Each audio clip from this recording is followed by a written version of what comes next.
Hello everyone, welcome to my YouTube channel. तो लेकर आ गई हूँ एक और न्यू इंटरेस्टिंग सी सीरीज का नाम है land of the keyboard immortal, जिसके 4 एपिसोड रिलीज हो गए हैं और मैं उसे 2 पार्ट में कवर करने वाली हूँ। सीरीज की स्टोरी कुछ ऐसी है कि हमारा जुआन नाम का टीनेज यंग बॉय अपनी गेमिंग की दुनिया में काफी ज्यादा मसरूफ था कि तभी एक दिन वो वहाँ से टेलीपोर्ट होकर इमॉर्टल गेमिंग वर्ल्ड में पहुंच जाता है और अब वहाँ से निकलने के लिए उसे काफी अनोखे काम करने पड़ रहे थे, जिसके बारे में हमें आगे सीरीज में पता लगेगा। तो चलिए ज्यादा टाइम ना वेस्ट करते हुए एक्सप्लेनेशन स्टार्ट करती हूँ। तो सीरीज की स्टार्टिंग में एक तूफानी रात में हमें हमारे हीरो को दिखाया जाता है जो कि पबजी, बीजीएमआई और फ्री फायर जैसे गेम खेल रहा था। वो तो काफी मस्त शॉट मारता है और वहीं उसके दोस्त कमेंट करके कह रहे थे कि तुम्हें कम खाना चाहिए, तुम थोड़े से मोटे होते जा रहे हो, तुम्हें और फास्ट भागना चाहिए। इस तरीके की बातें सुनने के बाद अपने साथियों पर वो गुस्सा निकालने लगता है कि बकवास बंद करो और जल्दी से मुझे आकर बचाओ, मैं लाइटनिंग में फंस गया हूँ। पर सामने से वो लोग उसे फनी इमोजीज भेजना शुरू कर देते हैं, जिसपे तो उसे और ज्यादा गुस्सा आ रहा था। इसके बाद तो जुआन सारा गुस्सा अपने कीबोर्ड पे निकालने लगता है कि बकवास बंद करके गेम पर ध्यान दो। तभी अचानक से उसके सामने छोटी सी रेड कलर की स्पिरिचुअल एनर्जी आ जाती है। उस अजीब से दिखने वाली एनर्जी को देखकर वो काफी बुरी तरीके से डर कर कहता है कि आखिर तुम कौन हो। पर वो रेड कलर की एनर्जी बढ़ते बढ़ते धीरे धीरे पूरे रूम में फैल गई थी और इसके बाद वो हमारे हीरो को टेलीपोर्ट करते हुए एक गेमिंग वर्ल्ड में लेकर पहुंच जाती है। इस जगह को की स्पेस कहा जाता है, जहाँ उसके सामने एक कीबोर्ड रखा हुआ था। जुआन अपने चारों तरफ देखते हुए कहता है कि आखिर मैं कहाँ पर हूँ। तभी उसके सामने रखा हुआ सिस्टम उसे आवाज देते हुए कहता है कि आप सर की स्पेस में मौजूद है और यहाँ आपका स्वागत है। उसके बाद उसकी नजर अपने सामने रखे हुए कीबोर्ड पर पड़ती है, जो कि देखने से काफी ज्यादा महंगा लग रहा था। इस लिमिटेड एडिशन वाले कीबोर्ड को देखने के बाद वो कहता है कि इसे यहाँ पर किसने रख दिया।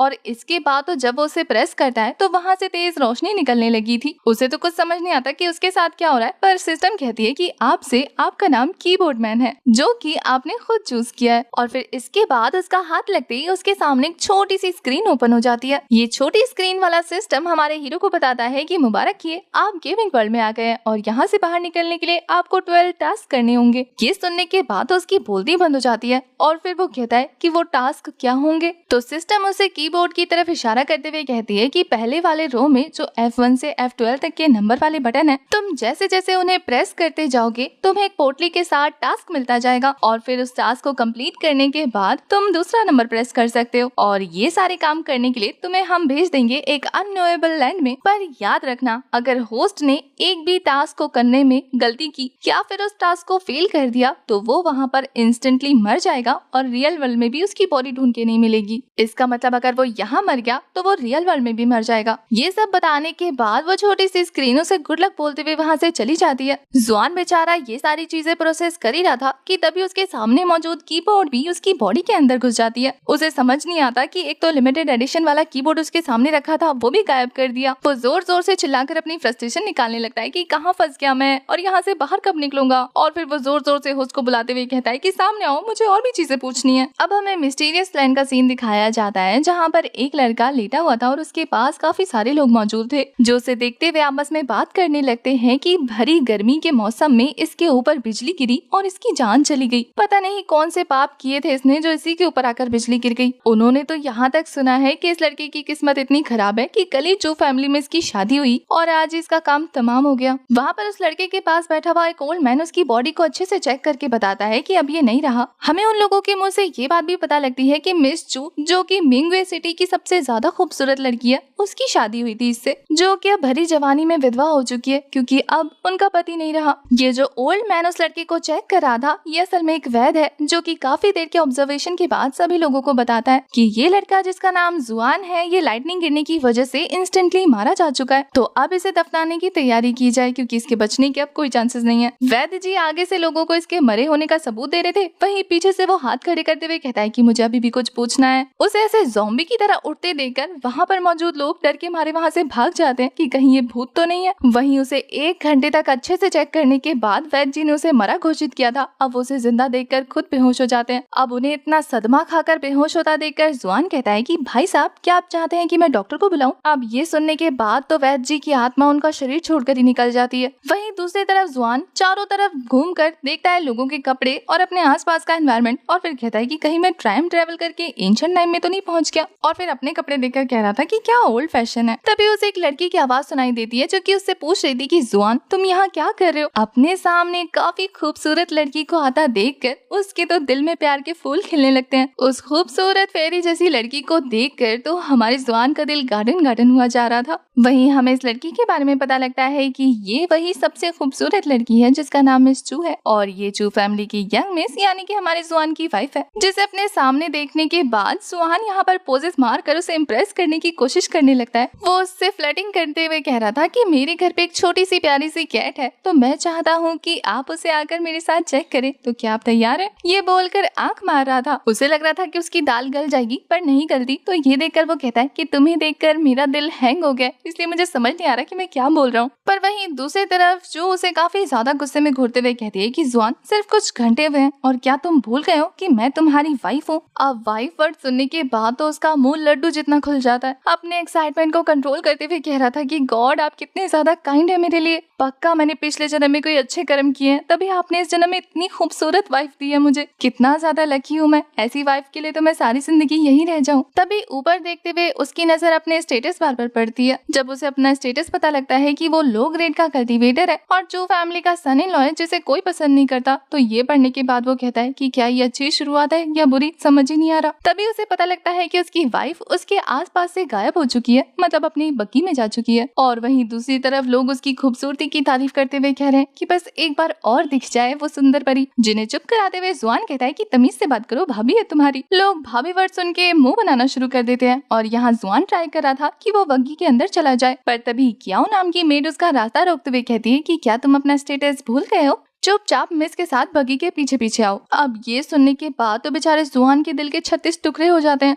वहीं लोग उसकी इस हालत पे मजाक उड़ा रहे थे कि बड़ा आया खुद को यंग मिस के लायक समझने वाला। लोगों के मुंह से ऐसी बेइज्जती सुनने के बाद जुआन अपना सर पकड़ते हुए कह रहा था कि लगता है यहाँ पे मेरी सिचुएशन एकदम गधे वाली है, लोग जरा भी इज्जत नहीं करते मेरी। तभी उसे एक आइडिया आता है और वो सामने खड़ी हुई क्याओ से कहता है कि मिस, आपके स्कर्ट में होल है। जब वो अपने स्कर्ट को चेक करने में बिजी हो जाती है तो पीछे से मौका पाकर जुआन बग्गी के अंदर चला जाता है, जिसे देखने के बाद क्याओ को काफी ज्यादा गुस्सा आ रहा था। वहीं उसकी इस हरकत पे लोग भी काफी ज्यादा हैरान हो जाते हैं। जुआन क्याओ को बेवकूफ बनाने के बाद बग्गी के अंदर आकर काफी ज्यादा खुश हो रहा था। तभी उसकी नजर मिस चू पर पड़ती है जो कि एक रोमांटिक नॉवल पढ़ रही थी, और क्याओ पीछे पीछे आकर जुआन को डांटने लगती है कि तुम बग्गी के अंदर क्या करो, अभी के अभी बाहर निकलो। पर तब तक मिस चू ने अपना वो रोमांटिक नॉवल छुपा दिया था और वो काफी ब्लश करते हुए क्याओ से कहती है कि अब जब ये अंदर आ गया है तो इसे रहने दो, वैसे भी ये इंजर्ड है। तो अब ये सुनकर तो क्याओ दांत पीसते हुए वापस जाने लगती है। वहीं दूसरी तरफ जुआन को काफी ज्यादा मजा आ रहा था। मिस चू उससे कहती है कि अभी जो तुमने देखा उसे भूल जाओ। वो तो ऐसे प्रिटेंड करने लगता है जैसे कि उसने कुछ देखा ही नहीं। इसके बाद वो काफी क्यूरियस होकर उसके पास आकर पूछ रहा था कि वैसे लेडी, मुझे समझ नहीं आ रहा कि आप इतनी ज्यादा खूबसूरत होने के बाद मुझे क्यों चूज किया शादी करने के लिए। वो तो उससे चिढ़ते हुए कहती है कि तुम्हें नहीं पता कि मैंने तुम्हें क्यों चूज किया। वो तो कहता है कि एक बार अगर आप अपने मुंह से बता देती तो अच्छा होता। वैसे मुझे तो लगता है कि आप मुझसे बहुत ज्यादा प्यार करती होंगी, इस वजह से मुझे चूज किया होगा। ये वो उसके काफी पास जाकर कह रहा था, पर उसकी बातों से गुस्सा होते हुए मिस चू कहती है कि ये वो रीजन नहीं है कि मैंने तुम्हें चूज किया हो। इसके बाद तो पता नहीं वो उसे कौन सा रीजन बताती है कि बेचारा अपने घर जाकर जोर जोर से चिल्लाते हुए कहता है कि ये मैंने क्या कर दिया, गॉड मेरे साथ ऐसा कैसे कर सकते हैं। और वो इतनी जोर जोर से चिल्ला रहा था कि उसके रूम के बाहर मौजूद लोग इसे सुनकर कहते हैं कि आज इस यूजलेस पर्सन को क्या हुआ। तभी उसके साथ खड़ी हुई दूसरी लड़की कहती है कि लगता है लाइटनिंग गिरी थी ना सुबह, उस वजह से दिमाग और ज्यादा पगला गया है। अब वो दोनों तो उसका मजाक उड़ा रहे थे, जो कि वहाँ पर खड़ा गार्डनर सुन के उन्हें डांट देता है। यहाँ दूसरी तरफ जुआन को दिखाया जाता है जो कह रहा था कि मैं जुआन इस लाइफ को कैसे इतना एंजॉय कर सकता हूँ। मुझे तो इस हैंडसम से चेहरे के लिए इतना ज्यादा बुरा लग रहा है कि इसकी जिंदगी कितनी ज्यादा बुरी थी, और वहीं दूसरी तरफ मेरी वाइफ जो कितनी ज्यादा खूबसूरत है और फूलों जैसी पली बड़ी है, अब उसे मेरी वजह से ये दिन देखना पड़ेगा। मैं जानता हूँ इसकी वजह सिर्फ मैं हूँ और मुझे खुद को सजा देनी होगी क्योंकि मैंने कुछ भी नहीं किया। हमें लगता है कि वो इसके बाद बोलेगा कि मैं खुद को स्ट्रॉन्ग करूंगा, पर ये जनाब तो कुछ और ही करते हैं, अपने आंसू पोंछते हुए खुद को दिलासा देकर फांसी लगाने बताने की तैयारी करते हैं कि नेक्स्ट लाइफ हो सकता है इससे ज्यादा बेहतर मिले और इस लाइफ में जो मैंने बर्दाश्त किया है वो मुझे अगली लाइफ में ना बर्दाश्त करना पड़े। ये बोलकर लटक जाता है और वहीं दूसरी तरफ उसके रूम में उसी गार्डनर की एंट्री होती है। मिस्टर मी जब रूम में एंटर होते हैं तो वो जुआन का फांसी लगाने का स्टाइल देखकर काफी ज्यादा हैरान रह गए थे। वो तो जोर से उसके ऊपर चिल्लाते हुए कहते हैं कि तुम फांसी लगा रहे हो तो थोड़ा ढंग से लगाओ, ऐसे रस्सी लटका रखी है जैसे कि किसी बच्चे को झूला झुलाना है। क्या तुम फांसी लगाते हुए थोड़े से प्रोफेशनल नहीं हो सकते? तुम मरने जा रहे हो या फिर मजाक कर रहे हो? उसकी ऐसी जबरदस्त बातें सुनने के बाद जुआन कहता है कि एल्डर आखिर आप कौन है और यहाँ क्या कर रहे हैं? तो मिस्टर मी काफी ज्यादा सीरियस होते हुए कहते हैं कि मैं कोई एल्डर नहीं हूँ बल्कि यहाँ का गार्डनर हूँ। मैं तो तुम्हें यहाँ ये बताने आया था कि तुम्हारी बॉडी में एक स्पेशल तरीके का रेस्ट्रिक्शन लगा हुआ है जिसे तुम हटा सकते हो और अपनी कल्टीवेशन को दोबारा स्टार्ट कर सकते हो। ये सुनने के बाद तो जुआन उसे बिल्कुल एल्डर वाली ट्रीटमेंट देने लगता है कि सर आप वहाँ क्यों खड़े हैं, आप यहाँ आके बैठिए, आपके पैरों में दर्द हो रहा होगा ना। गार्डनर उसकी इस खातिरदारी का मजा उठाते हुए कहता है कि तुम्हारी बॉडी से वो रिस्ट्रिक्शन हटाने का फर्स्ट मेथड है बॉडी में मौजूद नेचुरल मार्शल आर्ट और अर्थली ट्रेजर का यूज किया जाए, पर जिस तरीके का तुम्हारा नेचर है मुझे नहीं लगता कि तुम्हें वो चीजें मिल सकती हैं। ये सुनकर वो काफी ज्यादा सैड होते हुए कहता है कि क्या इसके अलावा और कोई मेथड नहीं है सीनियर? तो मिस्टर म्यू से बताते हैं कि दूसरा रास्ता ये है कि तुम मास्टर लेवल को रीच करो और फिर अपनी एबिलिटी का यूज करते हुए उस रिस्ट्रिक्शन को ब्रेक कर दो। अब इस चीज के बारे में सुनने के बाद वो कहता है कि क्या मैं किसी का दादाजी बनूं, ग्रैंड मास्टर? उसकी ऐसी बेतुकी बातें सुनने के बाद ये गार्डनर भाई साहब गुस्सा होते हुए कहते हैं कि इसे तो ये भी नहीं पता, लोग सही कहते हैं इसके बारे में, सच में वेस्ट है। फिर वो उसे धीरे धीरे सारी चीजें एक्सप्लेन करते हैं कि जब तुम एक कल्टीवेटर बनते हो तो तुम्हें कल्टीवेशन करनी पड़ती है और ये कल्टीवेशन उस चीज को कहा जाता है जब तुम अपनी सांसों को एक सेम फ्रीक्वेंसी पर अंदर और बाहर करने लगते हो। तुम्हारी बॉडी रिलैक्स हो जाती है, माइंड शांत हो जाता है और फिर इस चीज का असर धीरे धीरे तुम्हारी स्पिरिचुअल बॉडी पर पड़ने लगता है, जहाँ पहले तुम्हारी स्ट्रेंथ इंक्रीज होती है, फिर पावर और फिर तुम्हारी एबिलिटीज इंक्रीज होती रहती हैं और जैसे जैसे तुम अपनी कल्टीवेशन को इम्प्रूव करते रहते हो वैसे वैसे उसका लेवल अप होता जाता है और फिर तुम ब्रेक थ्रू करते करते लेवल 1 से लेवल 8 तक पहुंच जाते हो। यहाँ पर कल्टीवेशन के टोटल 8 लेवल मौजूद है जिनको कंप्लीट करने के बाद तुम 9th ग्रेड कंट्रोल्स लेवल पर पहुंच जाते हो, जहाँ पे तुम्हारे पास हेवन और अर्थ की पावर आ जाती है और फिर तुम एक नॉर्मल कल्टीवेटर ना रहते हुए ग्रैंड मास्टर रियान पर पहुंच जाते हो। और इसके बाद अगर तुम वर्ल्ड में और ज्यादा एक्सप्लोर करते हुए अपनी सोल को प्योरीफाई कर लोगे तो तुम्हारी स्पिरिचुअल पावर इतनी ज्यादा इंक्रीज हो जाएगी कि तुम एक ग्रेट मास्टर बन जाओगे और ये डिवाइन पावर तुम्हारी लाइफ और डेथ के ऊपर पहुंच जाएगी, क्योंकि इसके बाद तुम एक नॉर्मल मॉर्टल कल्टीवेटर नहीं रह जाते बल्कि तुम एक इमॉर्टल बन जाते हो। इन सारी कल्टीवेशन के बारे में वो गार्डनर और भी ज्यादा डीपली डिटेल्स में बताया जा रहा था। वही इन सबको सुनने के बाद हमारा जुआन कहता है कि क्या इस वर्ल्ड में कल्टीवेशन मौजूद है? मतलब वो जो गेम में कल्टीवेशन दिखाया जाता है वो मुझे रियल में करना होगा। अब वो तो ये सारी चीजें सोच सोच के अलग ही एक्साइटेड हुआ जा रहा था। यहाँ अब तक मिस्टर मी ने उसे कल्टीवेशन से रिलेटेड सारी इन्फॉर्मेशन बता दी थी। तो इसके बाद जॉन उससे पूछता है कि आपको क्या लगता है मुझे कितना टाइम लगेगा एक ग्रेट मास्टर बनने में? तो ये सुनकर गार्डनर मिस्टर मी कहते हैं कि जितनी तुम्हारी क्वालिफिकेशन है उसको देखकर लगता है कि 10 जिंदगी लगेगी, क्योंकि तुम्हारी कल्टीवेशन लेवल अभी तक वहाँ पर भी नहीं पहुँची है जहाँ पर नॉर्मल लोगों की होती है। अब ये बोलने के बाद तो वो फिर से अपनी बनाई हुई फांसी पे लटकते हुए कहता है कि मेरी जिंदगी इतनी ज्यादा बदतर क्यों है? इससे पहले कि वो अपने अफसोस की क्वांटिटी को बढ़ा पाता, मिस्टर मी उसके सामने एक स्क्रॉल फेंकते हुए कहते हैं कि इसके अंदर काफी सारे स्किल्स मौजूद हैं जो कि तुम्हारे लिए सूटेबल होगी और तुम इनका यूज करते हुए अपनी कल्टीवेशन को बढ़ा सकते हो, पर ये काफी ज्यादा मुश्किल है। तो ये सुनने के बाद वो स्क्रॉल उठाते हुए कहता है कि इसमें मुश्किल क्या है? तो मिस्टर मी उसे एक्सप्लेन करते हुए कहते हैं कि मेरी ये जो टेक्निक्स है ना वो ट्रेडिशनल नहीं है बल्कि ट्रेडिशनल से काफी ज्यादा हटके है। अगर कोई ऑर्डिनरी पीपल इसको प्रैक्टिस करने की कोशिश करता है तो उसकी बॉडी की काफी ज्यादा वीक पॉइंट्स बुरे तरीके से हर्ट हो जाती है, पर जितनी तुम्हारी क्वालिफिकेशन है तुम्हारे लिए तो ये और भी ज्यादा बुरा होने वाला है। और इसके बाद तो वो काफी ज्यादा जोश में आते हुए अपनी टेक्निक्स की और ज्यादा तारीफ करते हुए कहते हैं कि अगर तुम इसका इस्तेमाल करते हुए कल्टीवेटर बन जाते हो तो तुम्हारा एक एक अटैक सामने वाले के वीक पॉइंट्स पर इतनी बुरी तरीके से हर्ट करेगा कि वो दोबारा उठने के लायक नहीं बचेगा, और वहीं तुम्हारी कल्टीवेशन इतनी ज्यादा स्ट्रांग हो जाएगी कि तुम नॉर्मल पर्सन से 4 गुना तेजी से स्पीड अप करोगे। ये बोलते हुए वो काफी ज्यादा जोश में आकर उसके पास आते हुए और भी ज्यादा डिटेल में इसके बारे में एक्सप्लेन करने लगते हैं। वो तो यहाँ तक कह देते हैं कि मेरी इस कल्टीवेशन मेथड को प्रैक्टिस करते हुए तुम काफी जल्दी ग्रैंड मास्टर रियान तक पहुंच सकते हो। अब उनकी इतनी ज्यादा तारीफें सुनने के बाद जुआन काफी ज्यादा शौक होते हुए कहता है कि क्या आपने कभी किसी इंटरनेट कैफे में काम किया? पर मिस्टर मी ने तो ये वर्ड ही पहली बार सुना था। वो कहते हैं कि क्या मेरे खाने के बारे में पूछ रहे हो? मैंने लेट खाना नहीं खाया। जुआन अपनी बात को चेंज करते हुए कहता है कि अगर आप इतने ज्यादा टैलेंटेड है तो फिर यहाँ क्या कर रहे हैं और आपकी स्किल्स क्या है? उनकी तो थोड़ी देर के लिए बोलती बंद हो जाती है और फिर वो कहते हैं कि ये काफी सीक्रेट मेथड है क्योंकि इसमें काफी ज्यादा रिस्क है ना, तो तुम इसे प्रैक्टिस करके तेजी से अपनी कल्टीवेशन को इंक्रीज करना। वो तो ये सुन के चौंक जाता है कि इस कल्टीवेशन को करने के लिए उसे अपनी लाइफ को रिस्क पे डालना होगा, पर मिस्टर मी उसकी बातों को इग्नोर करते हुए वहाँ से ये बोलकर निकल जाते हैं कि अब मैं बूढ़ा हो रहा हूँ और मेरा समय नजदीक है, तो मुझे अपनी एक्सरसाइजेस को किसी न किसी को तो पास थ्रू करना ही था ना, तो इसलिए तुम इनका इस्तेमाल करो और पावरफुल बनो। इसके बाद तो जॉन उन्हें रोकते हुए कह रहा था कि आखिर सीनियर का नाम क्या है, तो वो उसे मिस्टर मी बताते हुए वहाँ से चले जाते हैं। जॉन तो उन्हें अब भी एक एल्डर वाली रिस्पेक्ट दे रहा था, जिसे सुनकर वो खुश हो जाते हैं।